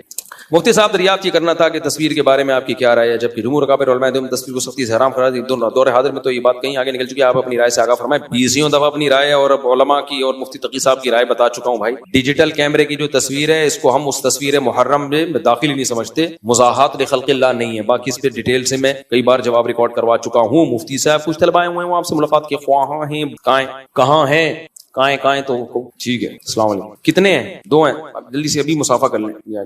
مفتی صاحب ہماری کولڈ ڈرنک کی دکان ہے اور ہم نے بائیکاٹ سے پہلے بہت سی اسرائیلی پروڈکٹ خریدی تھیں جیسے پیپسی اور پتہ نہیں 7 اپ ڈیو وغیرہ وغیرہ. اب ان پروڈکٹس کو ضائع کرنا چاہیے, بیچنا چاہیے؟ میں کچھ نہیں کہہ سکتا اس بارے میں. آپ ضائع کریں گے آپ کا لاکھوں کا نقصان ہوگا. اسرائیل کو نقصان ہو نہ ہو, غزہ میں فائدہ ہو نہ ہو, آپ کا بیڑا غرق ہو جائے گا. کچھ لوگ ہیں جو غیرت میں آ کے ضائع بھی کر رہے ہیں, کہہ رہے ہیں کوئی بات نہیں. السلام علیکم. بھائی آپ سے بھی میں نے توجہ نہیں کیا, دوبارہ آ جائیں, وہ ادھر میں چل گیا. تو السلام علیکم, کہاں سے تشریف لائیں؟ جامعہ سے. ماشاء اللہ زبردست, اللہ خوش رکھے آپ. اچھا, کچھ لوگوں نے ضائع کر دی ہیں, کچھ نہیں کر رہے, کوئی فتویٰ نہیں ہے اس بارے میں. کون کتنے لوگ ضائع کریں گے؟ کروڑوں کا اپنا نقصان ہو جائے گا بھائی, اپنا نقصان ہو جائے گا. مفتی صاحب سوال یہ کہ ایک بندہ اگر 15 سال میں بالغ ہوتا ہے تو 15 سال اسلامی سال دیکھے جائیں گے, یہ اسلامی سال دیکھے جائیں گے؟ مفتی صاحب میں نے اپنی صدر عارف الوی کی میں حوصلہ افزائی نہیں کر رہا, خوب سمجھ لیں. صدر عارف الوی کو چاہیے سوری کرے, معذرت کرے, اور آپ کو بس میں یہ کہہ رہا ہوں گستاخیوں کے فتوے فوراً مت لگاؤ. بس دونوں کو اصلاح کی ضرورت ہے. ہم کسی کو گستاخ قرار نہ دیں, لیکن اگلے کو کہیں آپ غلطی پہ کیا کریں, معذرت کریں. معذرت پہ تو مجبور کرنا چاہیے کیونکہ الفاظ بہرحال نامناسب ہیں. میں نے اپنی بیوی کو غصے میں کہہ دیا تم آزاد ہو, کسی بات پر جھگڑا ہوا, میری نیت طلاق دینے کی نہیں تھی بلکہ میری طرف سے جو پابندیاں میں لگا رہا تھا تو طلاق ہو گئی. یہ نہیں ہوئی ہے بھائی. اس سے بیوی ویسے بھی آزادی ہوتی ہے, اسی بات کو ریپیٹ کر رہا ہوتا ہے, جو تم ہو تم وہی ہو.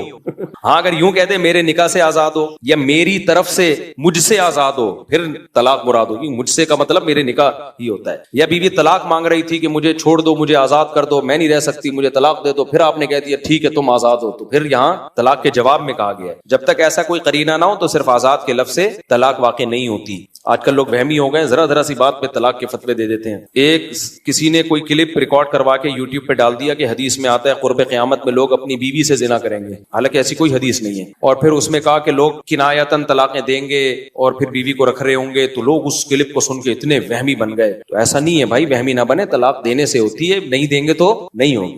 ہمارے خاندان کے لوگ مل کر پکنک پر جاتے ہیں, لیکن سفر کے دوران بس میں تیز آواز میں گانے بجاتے ہیں, کوئی منع بھی نہیں کرتا. ایسے میں میرا ان کے ساتھ جانا کیسا ہے جبکہ میرے سارے گھر والے بھی جاتے ہیں, جانا جائز ہوگا یا نہیں ہوگا؟ بہتر تو یہ ہے کہ نہ جائیں, اگر جائیں تو آپ پکنک کو فوکس کریں, گانوں کو فوکس. کہاں گانے تو ہر جگہ ہی لگے ہوئے ہوتے ہیں. میرے یہاں جہاں میں کبھی کبھار جم میں جاتا ہوں وہ اللہ کا شکر ہے میرے احترام میں گانے بند کر دیتے ہیں, لیکن وہاں ویسے دنیا میں جہاں بھی جاؤ گے گانے لگے ہوئے ہیں, تو کسی کام کے نہیں رہو گے آپ. ہاں وہاں جو تقریب ہوگی اس میں گانے بجانے نہ ہو, اگر ہو رہے ہیں تو آپ وہاں سے الگ ہو جائیں. جیسے پکنک پہ گئے وہاں بھی پروگرام ہی ڈانس کا ہے تو یہ تھوڑی جائز ہوگا بھائی. تو پروگرام ڈانس کا نہیں ہے, جائز ہے, فشنگ کرنی ہے اور کسی نے گانے لگائے ہوئے ہیں تو اس کو منع کر دو بھائی یہ کام مت کرو, لیکن آپ اپنے کام کو فوکس کریں, کیونکہ یہ چیزیں اتنی کامن ہو گئی ہیں کہ اب کسی کام کا رہے گا ہی نہیں, آدمی کچھ بھی نہیں کر سکتا. تو گھر والوں کو بول دو محبت سے بھائی گانے مت لگاؤ. انسانیت پہلے ہے یا دین, اپنے علم کی روشنی میں بتائیں. یہ سوال سیکولر لبرل لوگ بہت چلاتے ہیں کہ پہلے انسانیت ہے بعد میں مذہب ہے, اور بلکہ یہاں تک کہتے ہیں پہلے انسانیت کا آپس کا رشتہ ہے پھر مذہب کا رشتہ ہے. یہ ایسے جیسے مذہب اور انسانیت دو الگ الگ چیزیں ہیں. یہ بالکل ایسے ہی جیسے اہل حدیث لوگ بولتے ہیں کہ ابو حنیفہ کی بات کو لوگے یا نبی کی بات کو لوگے. بھائی ابو حنیفہ کو ہم نبی کے مقابلے میں نہیں لاتے, آپ کے مقابلے میں لاتے ہیں. نبی کی بات کی ایک تشریح وہ ہے جو ابو حنیفہ کرتے ہیں, ایک تشریح وہ ہے جو آپ کرتے ہیں. تو ہم کہتے ہیں ابو حنیفہ نبی کی بات کو زیادہ اچھا سمجھتے تھے بنسبت آپ کے, تو آپ اپنا ابو حنیفہ کا مقابلہ نبی سے نہ کرایا کریں, ابو حنیفہ کا مقابلہ آج کل کے مولویوں سے کرایا کریں, تو وہ نبی کے مقابلے میں لے آتے ہیں ان کو. تو یہاں بھی ایسے ہی ہے کہ یہ جو کہتے ہیں نا انسانیت کا رشتہ پہلے ہے یا مذہب کا رشتہ پہلے, مذہب کے رشتے میں انسانیت کے رشتے کو سب سے زیادہ آلریڈی ویلیو دی جا چکی ہے. سمجھ رہے ہیں کہ نہیں سمجھ رہے؟ تبھی کافر کی لاش کی بھی اسلام میں توہین کی اجازت بولو نہیں ہے. تبھی جنگ میں کسی بوڑھے بچے کو بھی قتل کرنے کی اجازت نہیں ہے, بوڑھے کو بھی, بچے کو بھی, عورت کو بھی. قیدیوں کو کھانا کھلانے کا حکم ہے, تو جو جانی مسلح بنانے کی اجازت نہیں ہے. اگر کسی کافر نے آپ کو قتل کیا ترسا کے تڑپا کے, تو آپ کو اجازت نہیں ہے کہ جب آپ اس کو پکڑیں تو آپ بھی تڑپا کے قتل کریں, آپ گردن اڑا کے قتل کریں گے اس کو. وہ جو حدیث میں آتا ہے نا عورانیین قبیلے کے لوگوں کو نبی صلی اللہ علیہ وسلم نے انہوں نے بہت ظلم کیا تھا تو آپ نے بھی ان کو بہت سخت سزا دے کے قتل کیا, وہ حدیث بالاتفاق منسوخ ہے کیونکہ نبی نے مسلح بنانے سے منع کیا. اللہ نے پھر بعد میں حکم دے دیا کہ اب اسلام میں اس کی اجازت نہیں ہے کہ کسی کافر کو آپ تڑپا کے قتل کریں. نہ وہ جتنا بھی بڑا ظالم ہو, اگر اس کا قتل کرنا ہے تو آرام سے قتل کیا جائے گا. تو مذہب نے انسانیت کے رشتے کو آلریڈی سپیریئر بولو رکھا ہے. حتیٰ کہ آپ کا اگر غیر مسلم پڑوسی ہے اس پر بھی احسان کا ثواب ملے گا آپ کو. صدقات و خیرات کا ثواب جیسے مسلمان کو پہ صدقہ کرنے کا ملتا ہے ایسے ہی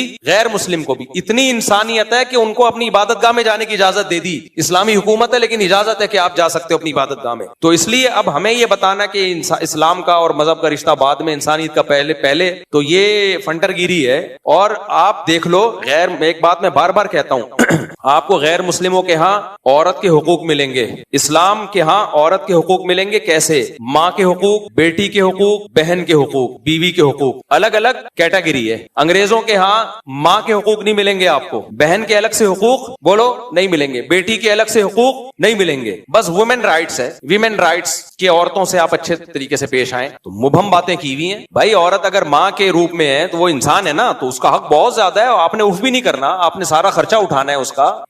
وہ بیمار ہوتی ہے, ذمہ داری کس کی ہے؟ آپ کی ہے. آپ مریں گے تو بیٹی کو وراثت ملے گی. غیر مسلموں کا وراثت ملتی ہے؟ نہیں ملتی. تو انسانیت کے حقوق کو سب سے زیادہ فوکس کس نے کیا ہے؟ اسلام نے کیا. اس لیے اسلام اور انسانیت کو الگ الگ بنا کے پیش مت کیا کرو, بلکہ اسلام پر اگر عمل نہیں کرتے تو جتنے انسانوں کے حقوق پامال ہوتے ہیں نا, اتنے پھر کہیں بھی پامال نہیں ہوتے. کیونکہ اگر آپ اسلام کو بیچ سے ہٹا دیتے ہو, ماں کے حقوق پامال ہوتے ہیں. ماں کے حقوق کو ایکسپلین کرنے والا کوئی بھی نہیں. بیوی کے حقوق پامال ہوتے ہیں. آپ کی سینکڑوں انٹیوں سے آپ کی دوستی ہوتی ہے انلیگل, کوئی پوچھنے والا نہیں ہے. اسلام تو باؤنڈ کر دیتا ہے بھائی جو آپ کی بیوی ہے اس کے علاوہ کسی کو نظر اٹھا کے بھی نہیں دیکھ سکتے, تو بیوی کے حقوق زندہ ہوتے ہیں. سارا خرچہ کون اٹھاتا ہے؟ شوہر. بیوی کے کے حقوق کیا ہو رہے ہیں؟ زندہ ہو رہے ہیں. شوہر کے حقوق بھی مل رہے ہیں اس کو. شوہر بھی تو انسان ہے نا, میں تو بھول ہی گیا تھا, تو ذہن سے نکل گیا تھا. اصل میں شوہر کے حقوق کیا, بیوی اس کے فرما بردار بن کے زندگی گزارتی ہے, تو اولاد دیتی ہے اس کو, وغیرہ وغیرہ. تو انسانوں کے حقوق کے لیبل لگانا بہت آسان ہے بھائی. تو اس لیے ہم کہتے ہیں مذہب کا رشتہ سب سے سپیریئر ہے, کیونکہ مذہب کا حق سب سے سپیریئر ہے, کیونکہ ان میں انسانوں کے حق سب سے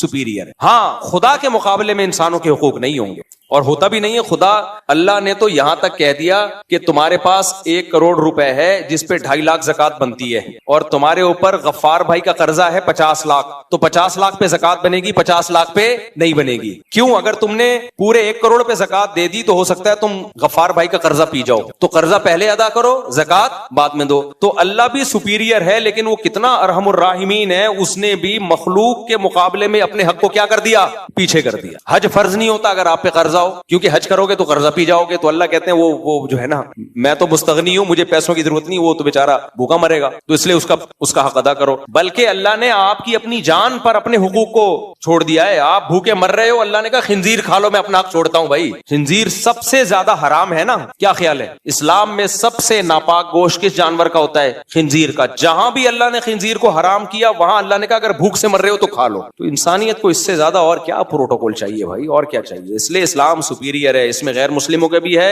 اپنی ذات کا بھی خیال کیا گیا ہے, اور اللہ کے حقوق کا بھی خیال کیا گیا ہے. یہ جو نعرہ لبرل لوگ لگاتے ہیں نا کہ انسانیت پہلے مذہب بعد میں, اصل میں ان کا مقصد ہوتا ہے اللہ کو بالکل ہی سائڈ پہ کر دو. آپ اللہ کو کیا کر دو؟ بالکل پرے کر دو. تو اللہ کہتا ہے میں سب سے پہلے ہوں بھائی, ہاں میں خود تمہارا خیال کروں گا. تو سپیریئر اللہ ہے. تو جب بھی کوئی کہا کرے نا انسانیت کا رشتہ پہلے یا مذہب کا رشتہ پہلے, تو آپ بولا کریں مخلوق کا آپس میں رشتہ پہلے یا مخلوق کا خالق سے رشتہ پہلے. بھائی مخلوق کا خالق سے رشتہ پہلے, آپس کا رشتہ بعد میں. پھر خالق خود ہی مخلوق کے آپس کے رشتے کو ترجیح دے دیتا. میرے بھائی انسانیت پہلے, یہ ہو گیا میرے بھائی.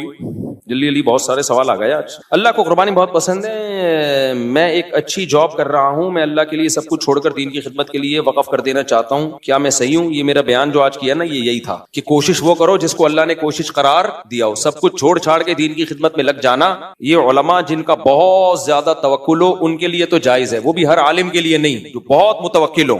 نارمل یہ جائز نہیں ہے, نارملی حرام ہے, ناجائز ہے, کیونکہ مال کمانا بھی فرض ہے. سمجھتے ہو, حج اللہ فرض نہیں کرتا جب تک آپ کے پاس اتنی آمدن نہ ہو کہ آپ جائیں واپس آئیں اور اس دوران بھی بچوں کا خرچہ دے کے جائیں. تو اس لیے سب کچھ چھوڑ چھاڑ کے دین میں لگ جانا یہ جائز ہی نہیں ہے. کمانا بھی کیا ہے؟ فرض عین ہے, فرض کفایہ نہیں ہے, فرض عین ہے کمانا. تو یہ وہ خدمت ہوگی جو اپنی مرضی سے ہوگی, جو یہ قربانی کہلائے گی نہیں. مثال کے طور پر آپ اللہ کے لیے اپنا بازو کاٹ دیں کہ میں اللہ کے لیے قربانی دے رہا ہوں, یا آپ کہیں میں اللہ کے لیے قربانی دے رہا ہوں, جان سے ہاتھ دھو بیٹھ رہا ہوں, ٹشن گولی ماری اور اللہ کے لیے قربانی دے دی. آپ بھائی قربانی تو ہے, لیکن یہ اس قربانی کو اللہ مانتا ہی نہیں ہے, خودکشی کہلائے گی. تو سب کچھ چھوڑ چھاڑ کے جاب لیس ہو جانا, قربانی تو بہت بڑی ہے, اس میں کوئی رائے نہیں ہے, لیکن اس قربانی پہ 2 ٹکے کا ثواب ملے گا نہیں, بلکہ الٹا گناہ ملے گا, اور پھر لوگوں سے پیسے مانگو گے. ڈاکٹر ذاکر نائک کہیں اگر مرد اگر کوئی خبریں دیکھے, اس میں کوئی عورت اینکر ہو اور اس کو دیکھنے سے مرد کے دل میں غلط خیال نہ آئے تو اسے علاج کی ضرورت ہے, آپ کیا کہیں گے اس بارے میں؟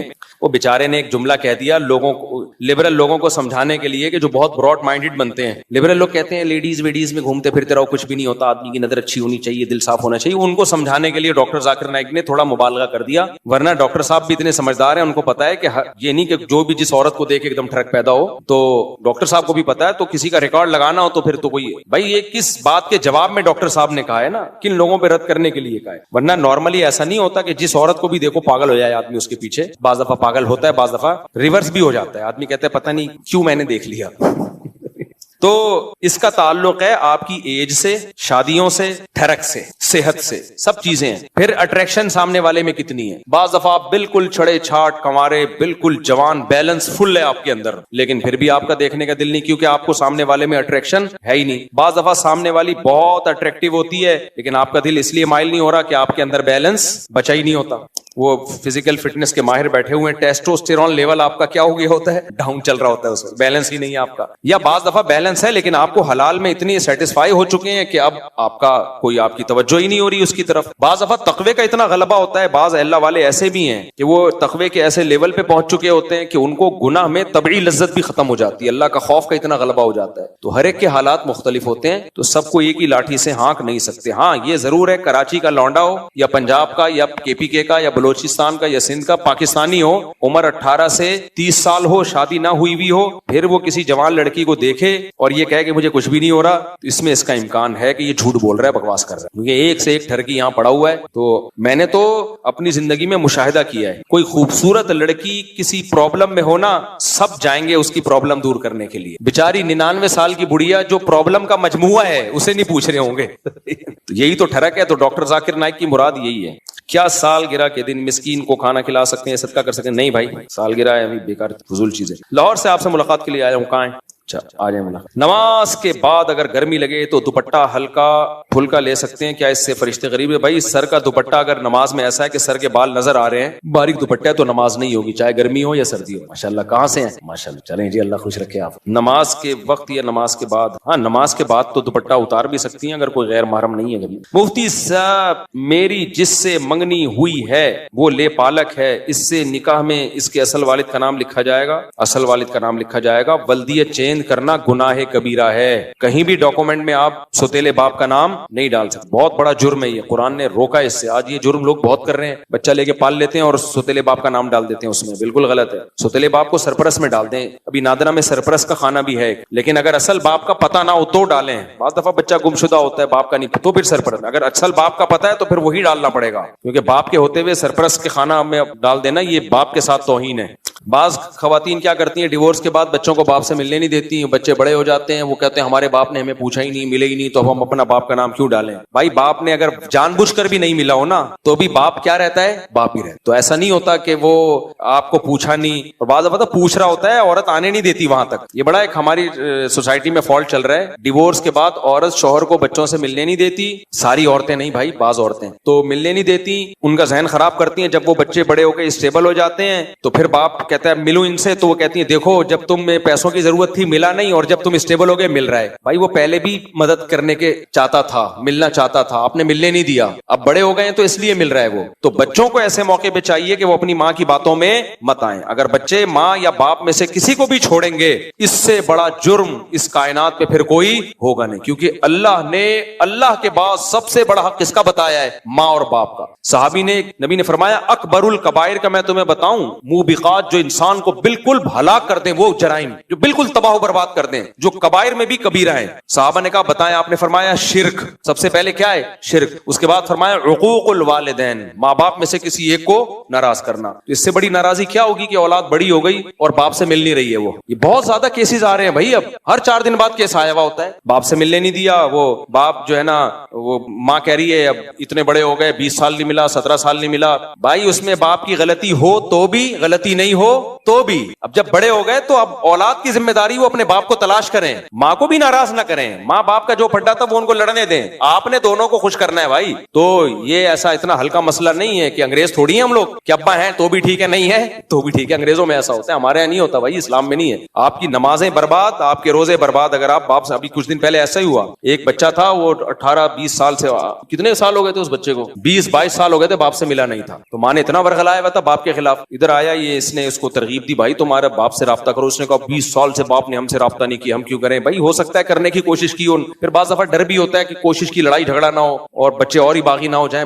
باپ یہ بھی تو دیکھ رہا ہوتا ہے بچے ڈسٹرب نہ ہو. تو خیر پھر رابطہ کرایا, وہ باپ اتنا خوش ہوا, اور ایسی ماں بیٹے باپ میں دوستی ہوئی. پھر بیٹے نے باپ سے یا باپ نے بیٹے سے, مجھے یاد نہیں, تعاون بھی شروع کیا, ملاقاتیں بھی ہوئی. تو ورنہ کتنا بڑا جرم لے کے دنیا سے جاتے ہیں. تو یہ ہلکا نہیں ہے بھائی, ہم انگریز بالکل بھی نہیں ہیں. ہم کیا ہیں, مسلمان ہیں. ہمارے لیے اللہ کے بعد, اللہ رسول کے بعد سب سے بڑا حق کس کا ہے, ماں اور باپ. اسی طرح باپ اگر چھین لے, ماں سے نہ ملنے دے, نہ آپ نے ملنا ہے ماں سے. بے شک باپ سے چھپ کے ملو بھائی, بعض دفعہ باپ چھین لیتا ہے. ایسے بھی واقعات ہیں میرے علم میں, باپ چھین کے لے گیا. ماں کمزور تھی, کیس نہیں کر سکتی تھی, زندگی بھر باپ نے رکھا. اب بیٹا بڑا ہو گیا, ماں سے مل نہیں رہا, مانوس نہیں ہے. نہیں بھائی, آپ کو ملنا پڑے گا اپنی ماں سے. اب پہلے تو بچے تھے, اب بڑے ہو گئے. باپ ناراض ہو, خوش ہو, بولو بھائی ابا اماں آپ کے اختلافات ہوں گے, میں تو میرے لیے میرے رب نے ماں کے قدموں میں بھی جنت رکھی ہے اور باپ کے قدموں میں بھی. تو باپ نہیں ملنے دے رہا تو ماں سے نہیں ملے. ایسے بھی لوگ میں جانتا ہوں 20 سال ہو گئے, ماں سے اب تک نہیں ملے ہیں. ماں کو دیکھے ہوئے عرصہ گزر گیا, تو بہت بڑا جرم ہے.